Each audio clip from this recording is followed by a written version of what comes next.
Liberado. Bom, vamos fazer a entrada formal, né? Então, boa tarde todo mundo, né? Em nome do Instituto de Física, Armando Dias Tavares, a gente gostaria de dar as boas-vindas para todos os participantes desse segundo dia, né, do ciclo de palestras da 4ª edição do Colóquios da Física UERJ 2022. Então, se é a sua primeira vez aqui, a primeira vez que você está assistindo, né, a gente lembra que o Instituto de Física, ele promoveu diversas iniciativas ao longo da pandemia, né, que promovessem a divulgação científica com o objetivo de construir a cultura de troca entre a comunidade acadêmica. Então, o Colóquios da Física foi uma dessas iniciativas, e ano passado o saldo foi muito positivo para os alunos, né, tiveram trocas muito interessantes, e esse ano a gente já está na 4ª edição aí, tem mais uma para fechar, 2023. E nessa edição, a gente decidiu falar sobre um assunto que já passou pela cabeça de todo aluno do curso de Física, né? O que eu vou fazer com o meu diploma de Física fora da academia? Então, não quero trabalhar com pesquisa, não quero ser professor, tem espaço para mim na Física? Né? E a resposta é tem, sim.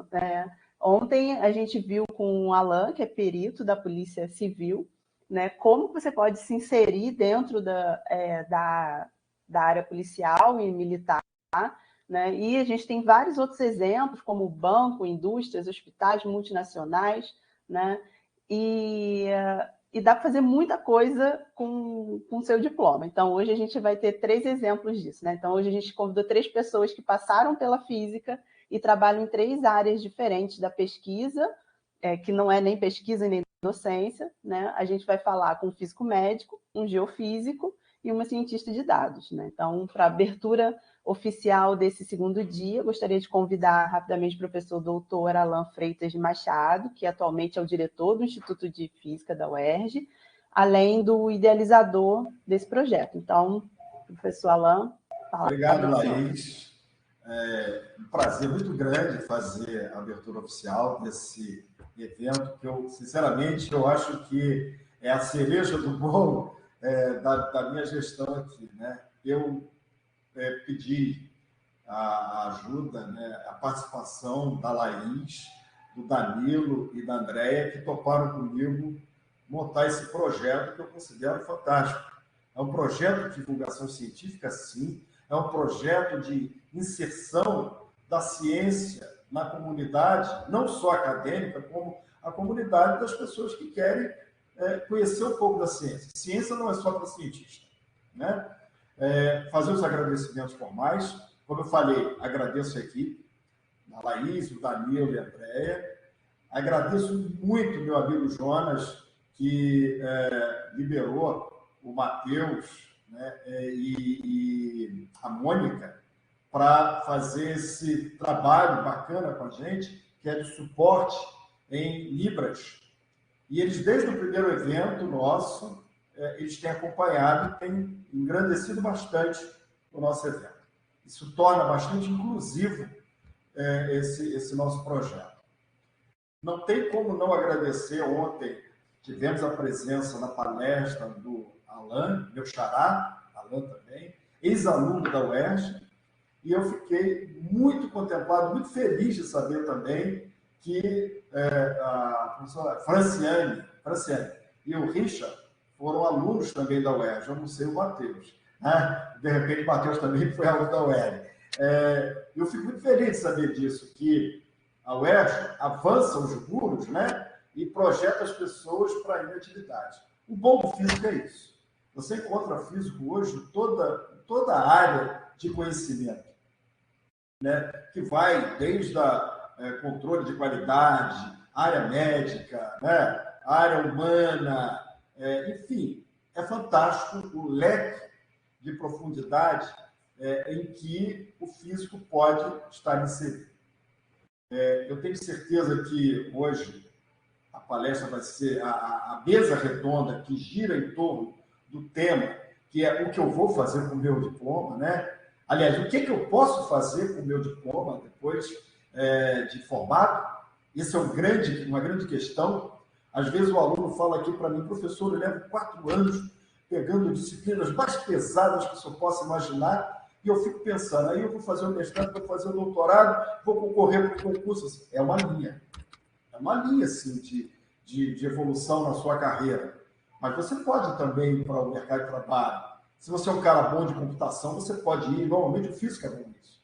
Você pode ir para a área de computação, né? Você pode também caminhar para a área de radiologia, na área até da ciência médica. Caramba, mas tem tanta coisa. E você pode ser professor também do ensino médio, até ensino fundamental, enfim. E isso, nesse projeto nosso aí, a gente vai socializar as possibilidades. E eu tenho certeza que vai ser bem bacana. Eu vou ficar aqui na retaguarda assistindo a palestra, né? E agradeço aos ouvintes também. Tudo que será feito, como foi ontem, está sendo gravado no canal do YouTube. Eu acredito que depois a Laís deve colocar aí o processo em que as pessoas podem assistir, né? E depois façam bastante perguntas, que é muito interessante. Eu tenho certeza que será muito interessante.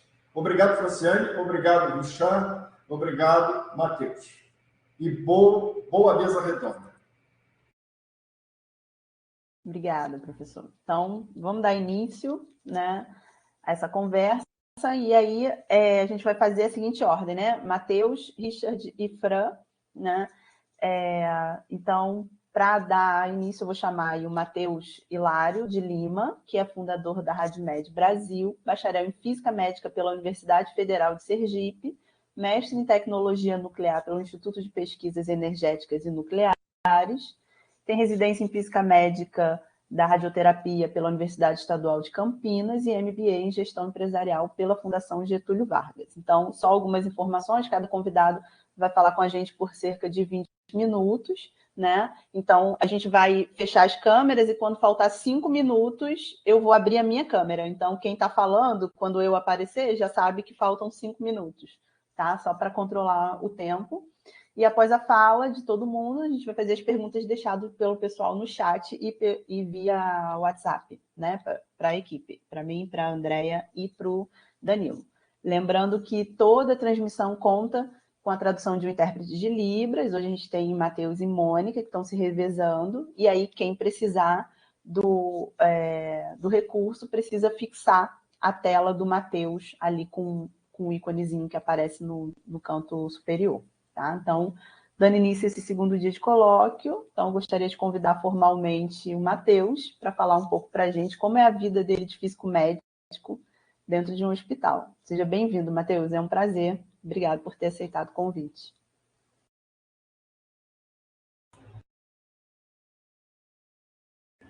Muito obrigado, Laís. Muito obrigado, Danilo, pelo convite. Parabenizar também, porque é legal a gente ter, né, com a pandemia, a gente desenvolveu mais rapidamente alguns meios de comunicação, né, que naturalmente demorariam mais tempo, mas acabaram acontecendo, né? Então, continuar isso, né, essa reunião online, tendo a possibilidade de trazer pessoas de fora, muito legal, parabenizar. E o meu compartilhamento está sendo feito, já está ok? Vocês estão vendo, né? Tá. Então, eu vou me apresentar rapidamente, né? Quem sou eu aqui? Já fui apresentado, mas meu nome é Matheus Gerardo de Lima, eu sou físico médico, eu sou especialista em radioterapia, e só apresentando aqui, eu tenho um perfil aqui no Instagram onde eu falo de física médica, então quem quiser acompanhar, fique à vontade aqui.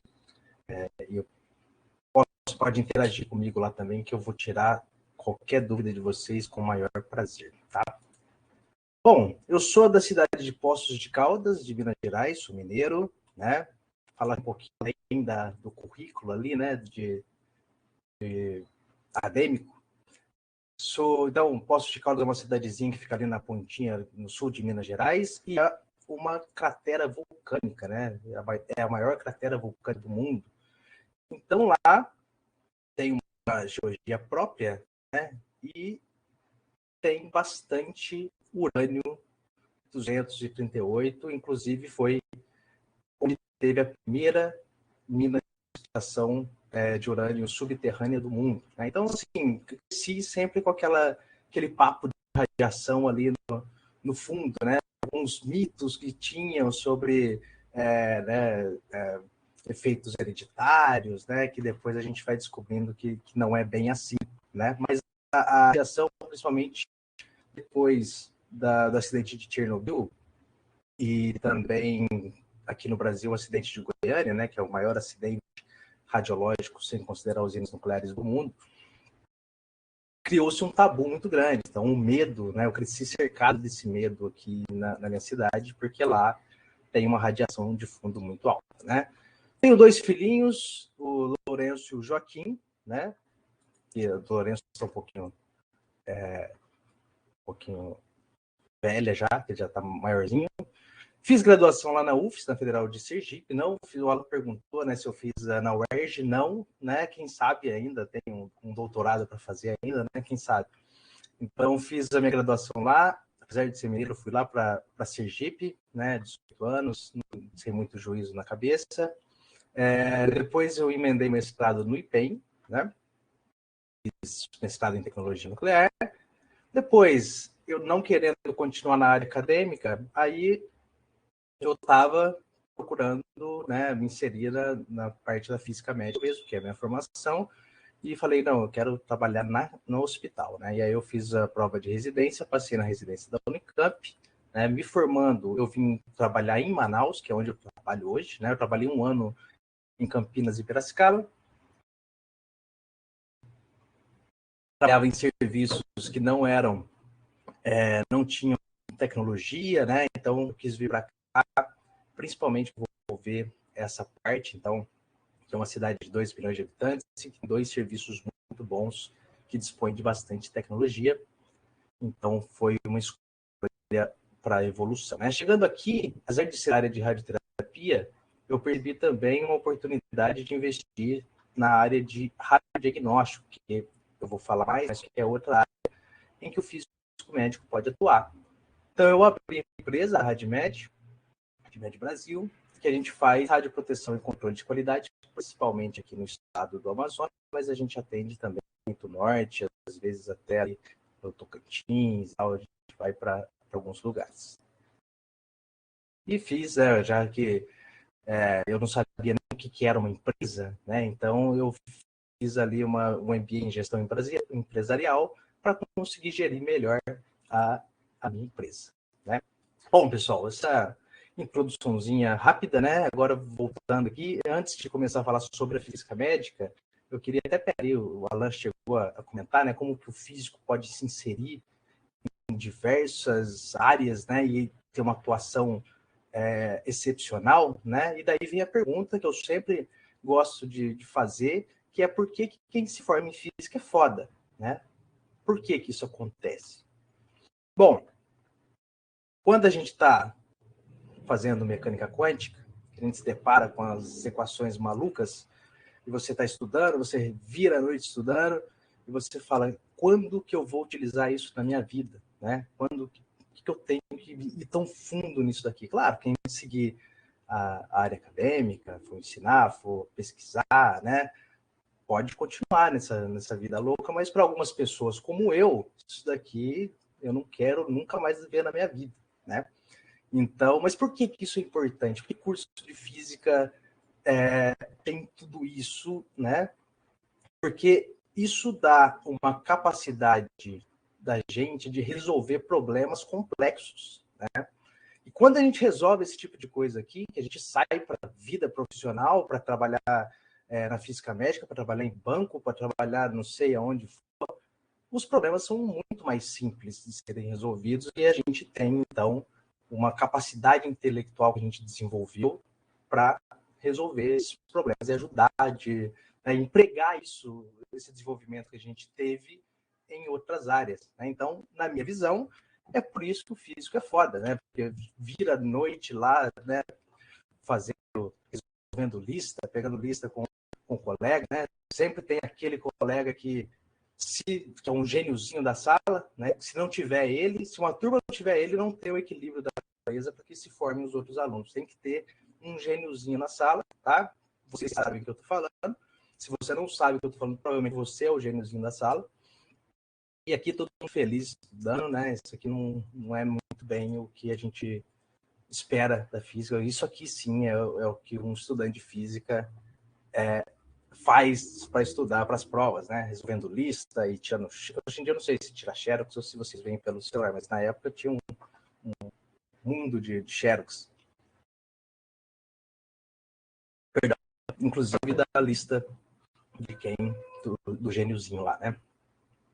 Bom, brincadeiras à parte, né? Vamos falar das atuações na física médica, né? Eu sou um apaixonado pela física médica. Quando eu comecei a fazer física médica, eu achava que eu sabia o que era, tá? Era uma época em que a gente não tinha tanta informação e tal. Tinha, né, na internet, mas não era tão fácil como hoje. E aí eu falo isso, né? Eu fui descobrir o que era física médica de fato quando eu estava ali nos últimos períodos ali que a gente começa a ter mais contato, né, nas últimas disciplinas. Bom, o que é a física médica, né? Bom, a física médica ela surge para resolver um problema dentro de um hospital, né? Então, qual que é a necessidade que tem um físico que trabalha que passa a graduação no laboratório, né? E resolvendo listas e tal. A gente não tem ali ética, né? Alguma coisa de ética em hospitais e tal, para a gente aprender a se comportar no hospital. Então, de repente, a gente tem que trabalhar no hospital, né? Porque isso é preciso, né? Porque algumas áreas da medicina utilizam radiação, né, para fins diagnósticos ou terapêuticos, né? E essa utilização, ela precisa de cálculos, precisa de testes, né, que necessitam de um conhecimento de física das radiações, principalmente, né? Então, o físico médico, ele aprende a empregar a física das radiações em algumas especialidades da medicina, né, para garantir que seja feito, que os procedimentos sejam feitos de forma segura, tanto para pacientes quanto para funcionários, para indivíduos do público em geral, né, e também garantir que as imagens diagnósticas estejam dentro de um parâmetro bem definido, né, isso no caso da radiologia, no caso da radioterapia, que é onde é a minha área, né? Então, se eu puxar um pouquinho para a radioterapia, não saibam que tem um viés aí, né? Que eu sou da área e eu amo essa área. Na radioterapia, a gente trabalha como uma engrenagem central no serviço, né? Então, a gente tem a mesma importância do médico. Então, o plano de tratamento do paciente, ele só é liberado se o físico médico e o médico aprovarem, senão o paciente não trata o câncer, né? Não trata a terapia. Então, a gente faz o plano, calcula as doses, discute com o médico, né, para poder fazer com que aquele câncer seja tratado da maneira correta, né? Então, as 3 áreas de atuação do físico médico, né, aqui eu estou falando da clínica, tá, pessoal?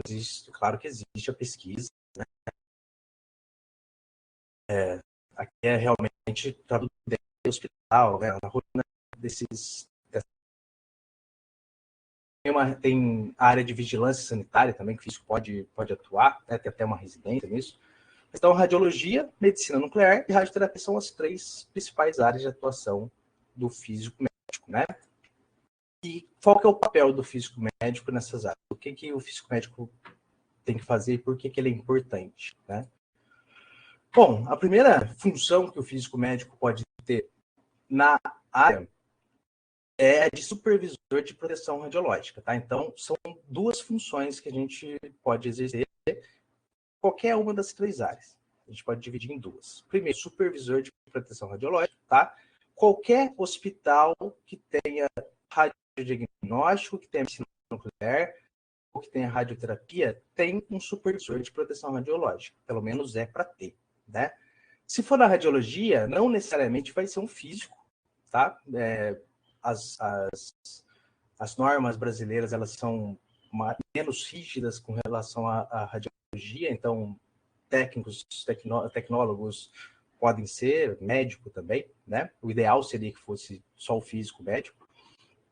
Então, mas só que tem um supervisor de proteção radiológica. Na medicina nuclear, e por que a radiologia não é tão controlada assim, né? Porque a radiologia utiliza ali feixes de menor energia que não tem uma capacidade de dano catastrófico, né?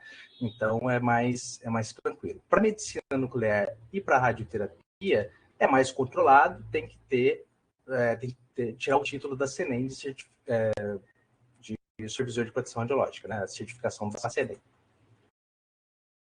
Aqui é só uma imagem mesmo para dar para dar um impacto, né? Eu nunca botei uma roupa dessa na minha vida, eu sou supervisor de proteção radiológica há alguns anos.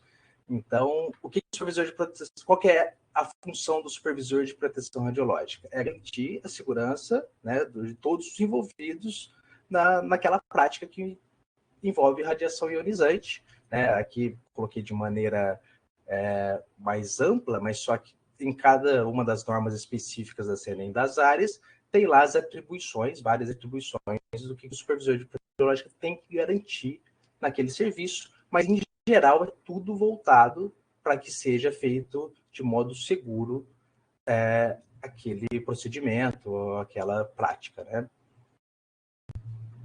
Bom, a radioterapia na medicina nuclear, como eu já falei, é preciso ter o título de supervisor de proteção radiológica na CENEM, tá? Para poder fazer a prova da CENEM, tem que ter alguns requisitos mínimos de horas, né? Então tem que ter acompanhado tantas horas se for na radioterapia, tantas horas em uma clínica, 300 horas de braquiterapia, 300 horas de teleterapia, enfim, tem lá vários requisitos desses, e ele está assinado por um supervisor de proteção radiológica que ateste aquela informação. Então, essa prova agora está acontecendo de 2 em 2 anos, né? Não sei se voltasse anual, antes era, até o ano passado era. Ela tem um custo de, eu acho que R$850, eu não sei se aumentou, eu acho que pode ter aumentado também, mas é carinho para fazer a prova e ela é bem dificinha também, né? Bom, então a primeira função do supervisor de proteção radiológica, a segunda é de especialista em física médica, né? Enquanto a primeira parte atua mais voltado para a proteção radiológica, o especialista em física médica ele vai atuar numa parte mais clínica, né? Então ele vai estar envolvido na rotina clínica. Fazendo o quê? Implementando um programa de garantia de qualidade, né? Que é o que faz, é o que garante com que, se for na radiologia, as imagens estejam sendo feitas com a melhor qualidade diagnóstica, se for na radioterapia, em que as doses estejam sendo calculadas de maneira correta, enfim. Então, tem várias atribuições, isso aqui também está em normas da CENEM, por exemplo, o que o especialista em física médica tem que fazer.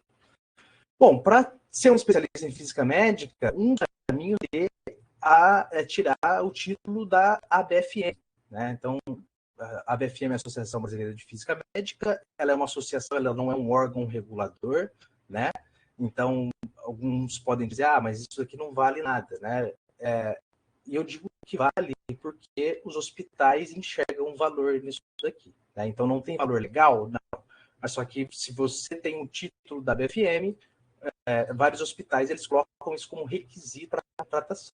Então, para mim, a partir do momento em que as pessoas enxergam a ABFM como uma associação que representa físicos médicos, ela tem o seu valor, né?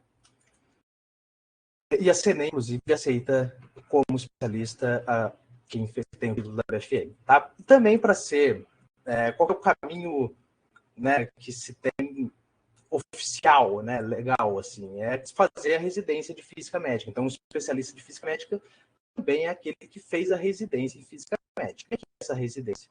São 2 anos que se passam dentro do hospital. A residência tem os moldes da residência médica, não é a mesma bolsa, tudo. E passa 12 horas e a bolsa é do Ministério da Saúde, né? O Ministério da Saúde paga. Bom, a residência, ela existe, está disponível em 12 instituições do Brasil, não sei se aumentou, vai aumentar esse ano. E também tem o mestrado profissional em radioterapia da UERJ, né, que já faz algum tempo que começou a ter. Então, tem essa outra opção agora que é possível, com ela, adquirir, ser um especialista em física médica que a CNEM reconhece, né, e trabalhar dentro dos hospitais. Bom, no radiodiagnóstico faz teste de controle de qualidade, vê dose de referência nos exames e algumas outras coisas. Medicina nuclear também, então os testes de controle de qualidade sempre estão presentes, né? A implementação de um programa de garantia de qualidade, aí acompanha o procedimento, vê a dose que o paciente está soltando, né? Porque a medicina nuclear, ao contrário da radiologia, em que a gente irradia de fora para dentro, a medicina nuclear são radioisótopos que são ingeridos ou injetados, né, dentro do paciente, e aí o paciente vai ser a fonte de radiação. Então, tem informações mais fisiológicas ali. Bom, na radioterapia, teste de controle de qualidade, cálculo de dose do paciente, dosimetria e calibração do acelerador linear, etc. Né? E só para finalizar aqui, a física médica, ela está saturada, né? Vai ter emprego, né, para quem quiser se tornar e aí para o caminho da física médica? Sim, né? Por quê? Porque se a gente observar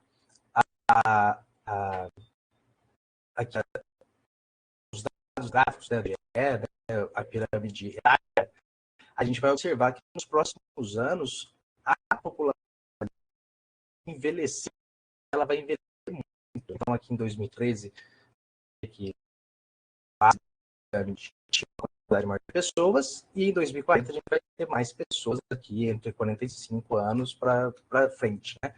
Pessoas mais velhas significa mais casos de câncer, mais problemas que vão necessitar de diagnósticos e medicina nuclear. Então, vai ser uma área crescente no Brasil nos próximos anos, né?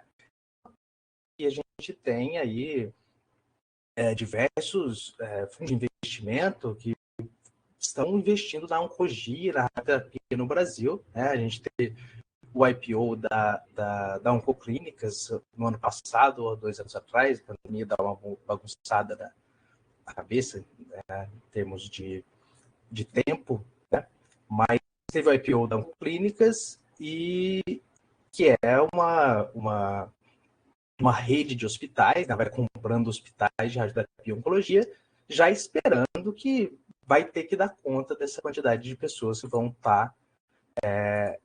ter câncer nos próximos anos.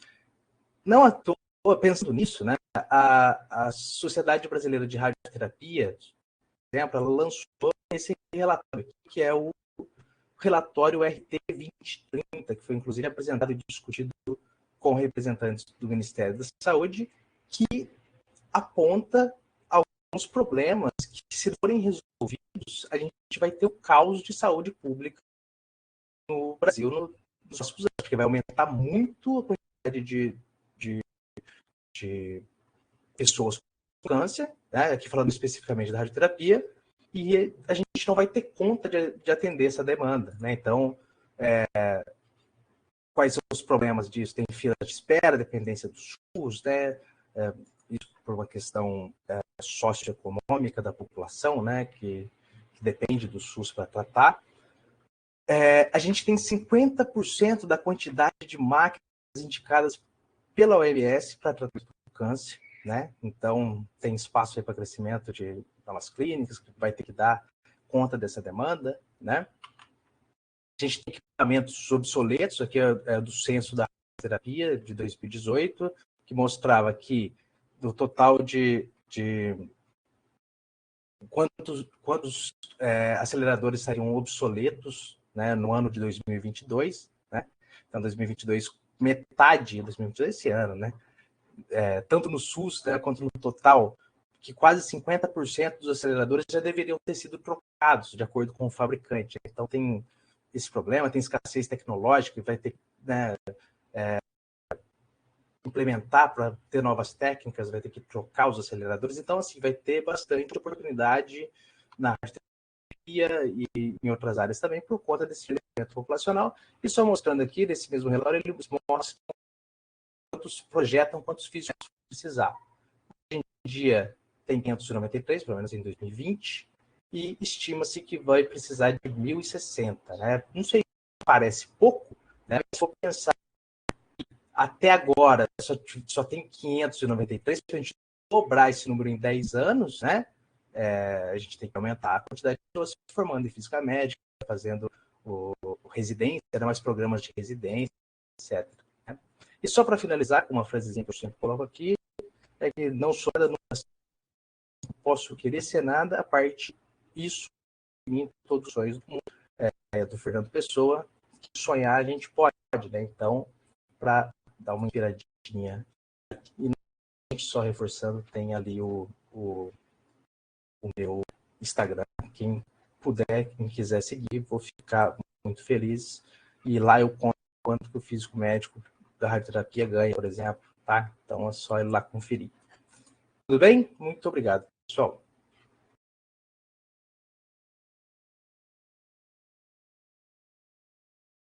Obrigado, Matheus. Muito obrigada mesmo. Bom, a gente vai deixar as perguntas para o final, para fazer um blocão já, porque aí cada um responde colaborativamente. Então, vamos dar continuidade. Deixa eu ver se Richard voltou. Conseguiu voltar, Richard? Ele tinha caído, tinha me avisado aqui. Deixa eu ver se ele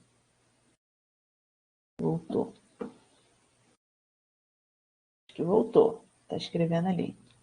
Voltou. Então, pode abrir sua câmera se você quiser. Eu vou começar a sua apresentação, né? Então, mais uma vez, obrigada, Matheus. Daqui a pouco a gente volta para as perguntas, né? Imagina, então, dando continuidade, a gente vai chamar nosso segundo convidado, Richard Dantas, que é ex-aluno aqui do Instituto de Física, iniciou sua carreira aqui na Física e migrou para o curso de Geofísica na UF, participando de vários projetos como o Repsol e o LEPLAC. Depois de formado, trabalhou em diversas empresas privadas, foi responsável pela consultoria científica no projeto Amazônia Azul da Marinha do Brasil. Entrou na Petrobras em 2012, atuando com interpretação do pré-sal por 2 anos e ajudando a formar o grupo de geomecânica do Departamento de Exploração, onde trabalha até hoje. Possui mestrado em geomecânica pela PUC Rio de Janeiro e leciona essa disciplina no curso avançado de Geologia da Universidade Petrobras. Bom, o Richard, ele optou por fazer a graduação em Geofísica, mas esse também pode ser um caminho possível para quem está fazendo Física e quer fazer uma pós-graduação em Geofísica, um mestrado. O Richard vai falar para a gente um pouco sobre a trajetória dele e o que ele faz na Geofísica. Trouxe, inclusive, o fã-clube, Alex e Caio, estão aí, né, escudeiros esperando por ele. Então, Richard, se você, não sei se você conseguiu abrir a sua câmera. A internet hoje, a plataforma hoje está bem lenta.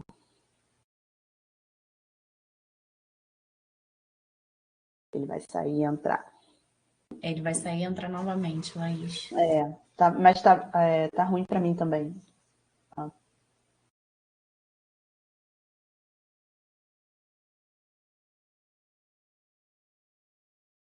Vamos aguardar um pouquinho.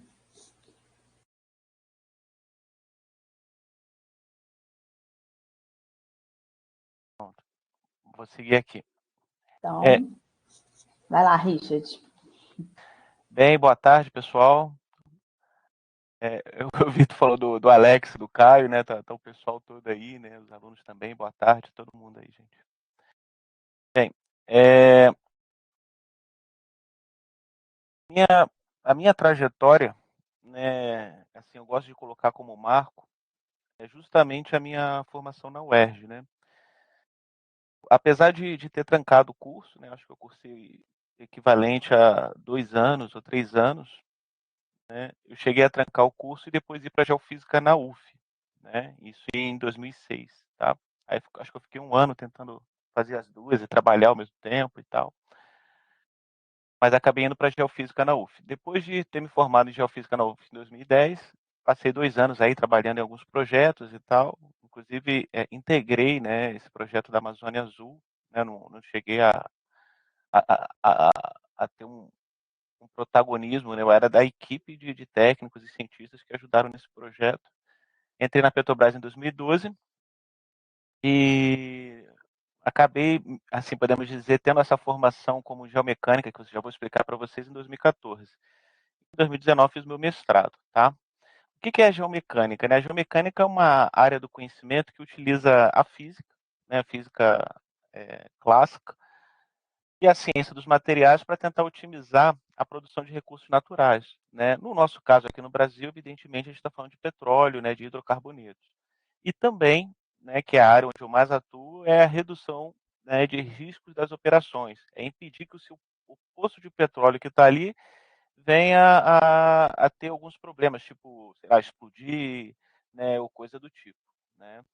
E isso, assim, e apesar, que eu botei essa imagem aqui justamente porque, apesar de não ter concluído o curso de física, ter trancado, né, ela foi fundamental para a minha formação, tá, gente? Como técnico mesmo, como cientista, né, como pesquisador aí dentro da área das empresas privadas e agora aí dentro da Petrobras.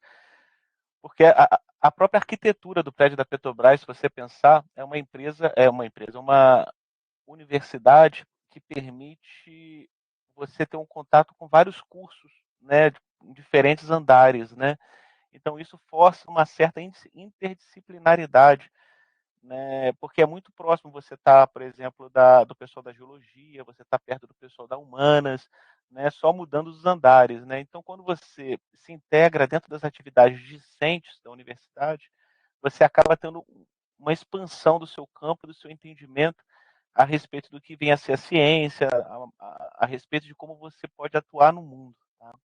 E claro, a física, né, me deu uma base muito forte na matemática, tá? E na própria física em si, e isso abriu portas para mim. Né? Boa parte assim, do certo sucesso que eu tive dentro da área da geofísica foi justamente devido a essa base. Né? Porque a base é muito forte, né, nesses 3 anos do curso. E assim, bem, feito isso aqui, nessa homenagem aos meus amigos, o Caio aqui presente, né? Esses colegas todos aqui são meus colegas de turma, né? O Alex, eu acho que eu esqueci de colocar a foto dele aqui, né, Alex? Me desculpa, mas você está aqui no fundo, ó. Consegue ver aqui, ó, aqui atrás. Bem, dito isso, né, vamos então para a questão da geomecânica, né? Eu vou passar um videozinho para vocês aqui, e é o principal problema que a gente tenta evitar relacionado à perfuração de poços, tá? É um evento que a gente chama de blowout, tá? Vou passar esse videozinho aqui para vocês.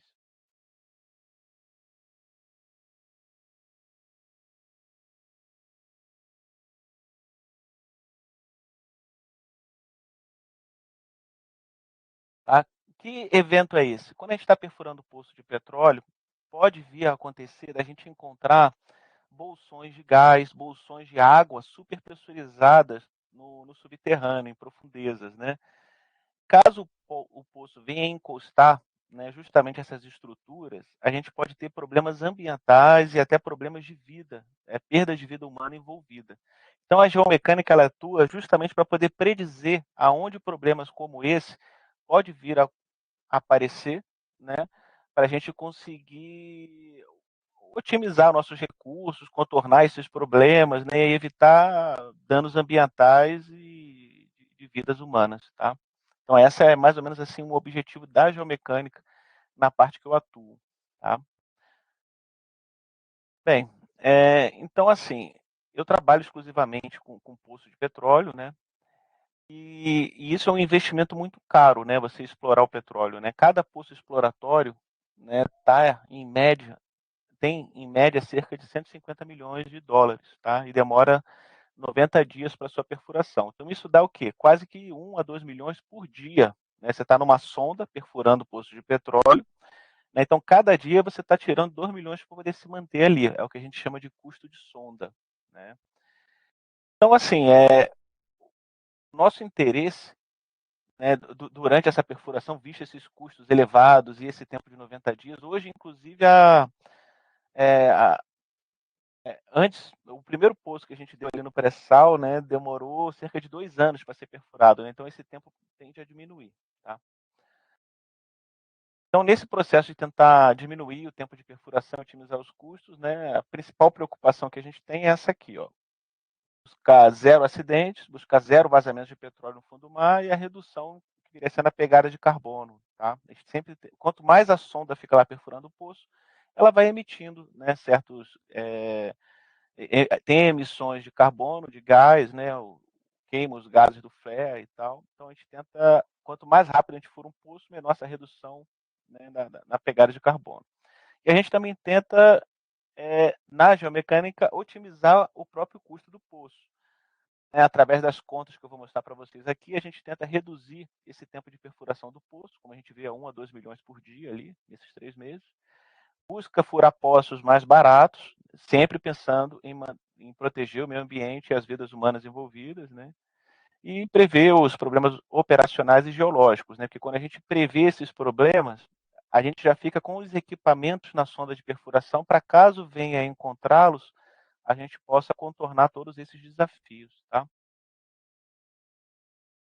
Então, assim, temos a cabeça do poço aqui, temos o nosso objetivo, e essa jornada do poço até o nosso objetivo, ela não é uma jornada tranquila, tá? A gente tem diversos problemas que podem acontecer ao longo dessa jornada do poço até o seu objetivo.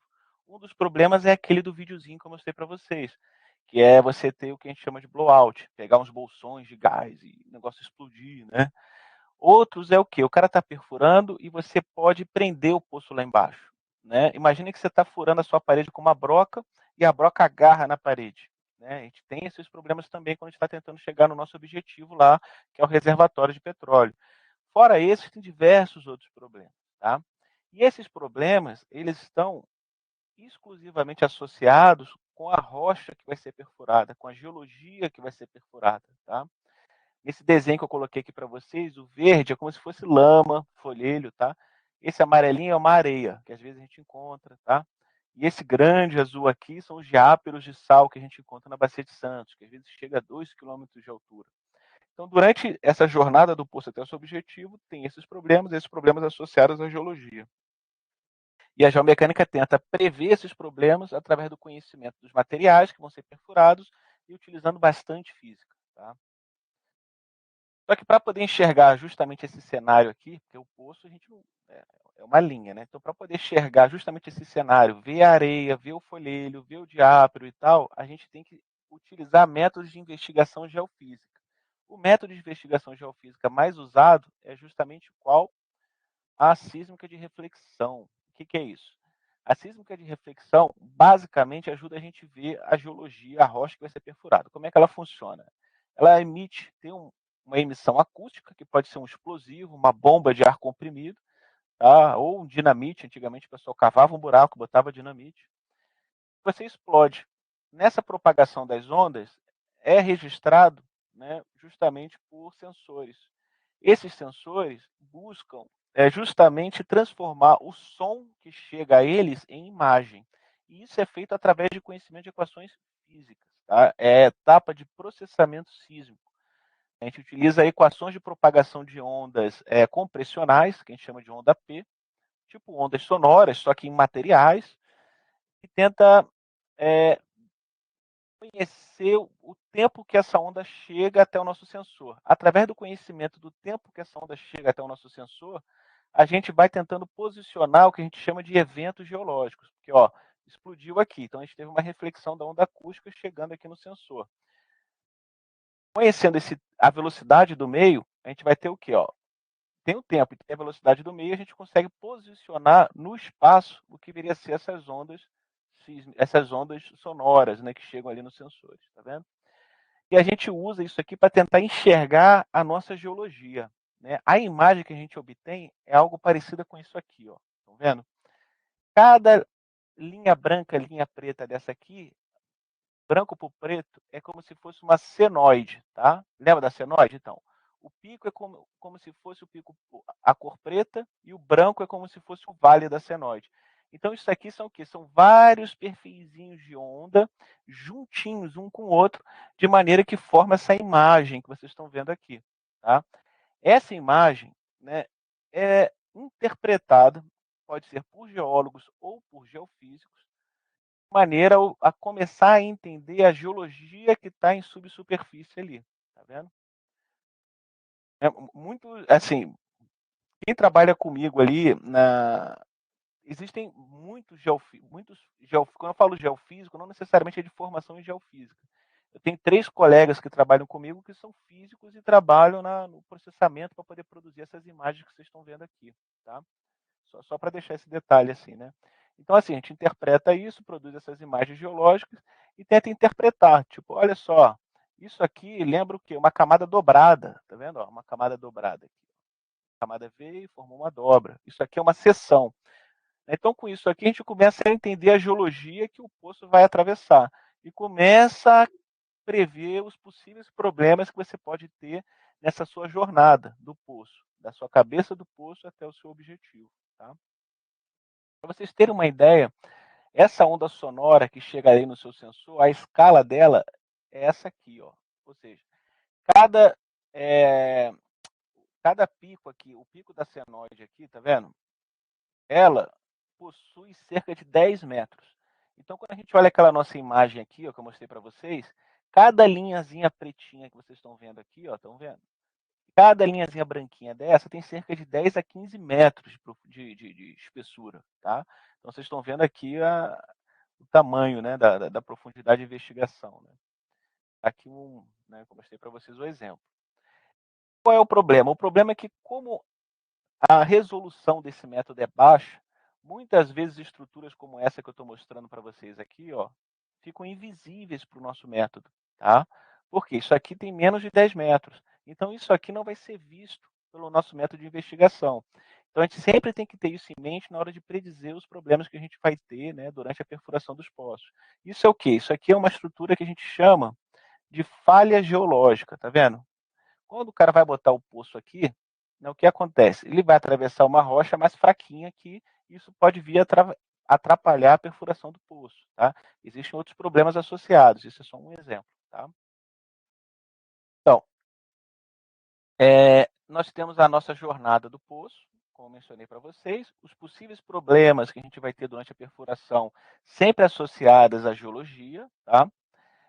E tentar prever esses problemas através do imagiamento da nossa geologia utilizando o método geofísico, tá? Ou a reflexão sísmica. Tá? Contudo, esse não é o único dos problemas que a gente tem durante a nossa perfuração ali do poço. Tá? Durante essa jornada do poço, o que a gente faz? A gente abre um buraco na rocha. Ao abrir um buraco na rocha, a natureza vai tentar fazer o quê? Fechar esse buraco que a gente abriu. Porque tem um campo gravitacional ali, as rochas vão tentar fluir para tentar fechar aquele buraco. Para esse buraco não fechar, a gente tem que fazer o poço, fazer o buraquinho e colocar alguma coisa dentro desse buraco. O que a gente coloca ali? Uma coisa que a gente chama de lama de perfuração. É um fluido que a gente coloca ali dentro e o papel desse fluido é segurar o buraco que a gente escavou e não deixar ele fechar. Tá? Esse processo da gente colocar um fluido, né, dentro desse poço para ele não fechar, tem aqui nesse exemplozinho, nesse diagramazinho que eu coloquei para vocês aqui, ó, tá vendo? Aqui no eixo das abscissas está o peso do fluido, que é a densidade do fluido que a gente vai colocar num buraco para ele não fechar, o buraco do poço. Tá? Aqui no eixo das ordenadas nós temos a profundidade. A linha vermelha, então, é o quê? A linha vermelha é a densidade que a gente tem que ter no buraco do poço, tá? É a densidade do fluido que vai estar no buraco do poço. Aqui nós temos a seção do poço em vários cenários, tá vendo? A gente quer isso aqui, ó, esse cenário do poço estável, que é essa região cinza aqui. Né? Só que quando a gente está perfurando, às vezes a gente não consegue calibrar bem o peso que a gente está colocando dentro do buraco. Caso esse peso do fluido diminua, tá vendo? A gente vai o quê? Colapsando o buraco do poço, primeiro formando estruturas que a gente chama de breakout e depois desabando o poço. Tá? No entanto, se a gente está lá com o nosso poço estável e aumenta a densidade do poço, o que ocorre é um fenômeno de perda de fluido. A gente rompe a parede do poço e joga fluido para dentro da geologia. Tá? das rochas, né? Então está aqui um exemplo de quando a gente diminui muito o peso do fluido. O que acontece? Você rompe todas as suas estruturas aqui, ó, e forma estruturas como se fosse essa aqui no seu poço. Estão vendo? Ela vai colapsando o poço. No entanto, se a gente aumenta muito o fluido do poço, a gente tem fraturas que se formam na parede do poço e a gente perde fluido para dentro da rocha. A gente não quer nenhum desses dois cenários. O que a gente quer é exatamente essa zona cinza aqui que vai manter o poço estável. E como é que a gente calcula isso? Usando muita física, né? Graças a, principalmente a que a gente chama de teoria de Cauchy, né? A gente utiliza questões de álgebra tensorial, relação entre esses tensores, campo de forças associados ali ao poço e as propriedades mecânicas para tentar achar qual vinha a ser, né, o melhor equilíbrio de peso de fluido de maneira a manter o buraco lá estável, tá? Então tá aqui, ó. Esse cubo aqui representa, vamos supor, um pedacinho lá do planeta Terra, lá, que a gente vai botar o nosso poço. Então nós temos aqui o que a gente chama de sigma V, que é o peso das camadas de rocha, tá? Até o nosso objetivo. E nós temos também outras duas tensões principais, tá? Dos nossos tensores ali, são as tensões horizontais, que a gente chama de tensão horizontal máxima e tensão horizontal mínima. Tá? Então, assim, o chão no qual vocês estão pisando agora, a gente consegue, a gente tem um campo de forças ali devido à gravidade e à tectônica de placas, tá? O chão que vocês estão pisando. E o campo de força que você tem ali pode ser através de um cálculo de autovalores e autovetores sendo reduzido a três tensões principais, que a gente chama de tensão principal vertical, né, que é a sobrecarga, o peso das rochas, e duas tensões principais horizontais, que a gente chama de tensão horizontal máxima e tensão horizontal mínima. Como vocês bem sabem, autovalores e autovetores, eu vou estar trabalhando o quê? Com uma ortogonalidade entre eles, que é o que está representado aqui. Quando eu coloco um buraco do poço aqui, o que eu vou ter? Né? Eu vou ter uma perturbação desse meu campo de tensão. E para entender ele, eu tenho que fazer o quê? Uma transformação de coordenadas de retangular para cilíndrica. Né? Aqueles famosos jacobianos que a gente aprende aí na faculdade, né? Para poder transformar as coordenadas e tal. E a gente obtém, a ideia que a gente obtém é justamente que está mostrada aqui nessas equações. Ó. Nós temos, deveria ser um tensor de ordem 2, que é o campo de tensão ali onde vai furar o poço, tá? E outro tensor de ordem 2, que é a matriz de deformação da rocha. E a gente procura relacionar justamente esses tensores, esses tensores de segunda ordem, tensor tensão de segunda ordem, com esses tensores de deformação também de segunda ordem, né, através das propriedades mecânicas que a gente investiga ali na rocha. Tá? Através dessa conta, através dessa solução dessa equação aqui, desse sistema de equações, que eu não coloquei aqui, abri a conta para vocês e tal, porque eu acho que não é um propósito, né? A gente consegue obter justamente o que viria a ser essa linha pontilhada aqui, ó, que é saber qual pressão eu coloco ali dentro do meu poço, de maneira a segurar as paredes do meu poço e não fazer ele colapsar e fechar, tá? Através dessa conta e dessa estimativa ali, desenhar o meu projeto de poço, que é um projeto de poço geralmente telescópico, como vocês estão vendo aqui, e chegar ao meu objetivo com sucesso. Tá? Então, assim, finalizando aqui, quando eu estou falando de geomecânica, quando eu estou falando de geomecânica, e no uso da física na geomecânica, ou na presença de físicos na geomecânica, assim, sem dúvida nenhuma que é um campo muito, assim, muito aberto, né, para a presença dos físicos em si, justamente devido à fundamentação matemática que eles possuem, né? Tanto na geofísica, né, que permite eles trabalhar com processamento sísmico, ter noção dos dados que eles estão trabalhando ali, vendo registro sísmico, etc., quanto na questão da quantificação, né, por exemplo, do peso de lama que vai ser utilizado para poder manter a escavação do seu poço estável. Tá? Então, assim, sem dúvida que esse período que eu passei na UERJ, e claro, depois a própria graduação em geofísica em si, mas o pilar fundamental foi esses 3 anos que eu passei na UERJ, me garantindo todo um ferramental matemático que, assim, me ajudou, né, a passar com certa facilidade, né, por todos essa jornada aí técnica e acadêmica, né. E lembrando, claro, né, dos próprios amigos e colegas que eu fiz aí, que me permitiram também uma formação social, né, uma formação moral e ética, que sem isso a gente não vai a lugar nenhum, né. Então, assim, é isso, gente, que eu tinha para trazer para vocês aí, tá? Muito obrigado aí pela atenção.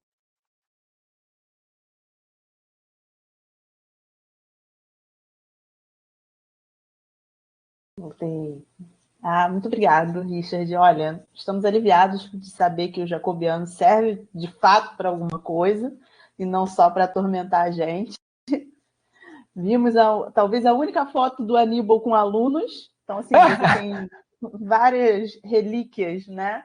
E a gente vai voltar aí na hora das perguntas a falar sobre essa diferença aí, né, entre o curso de Física e Geofísica, que eu acho que já tem algumas perguntas dos alunos. Então, na parte final eu volto. Obrigada, muito obrigada mesmo.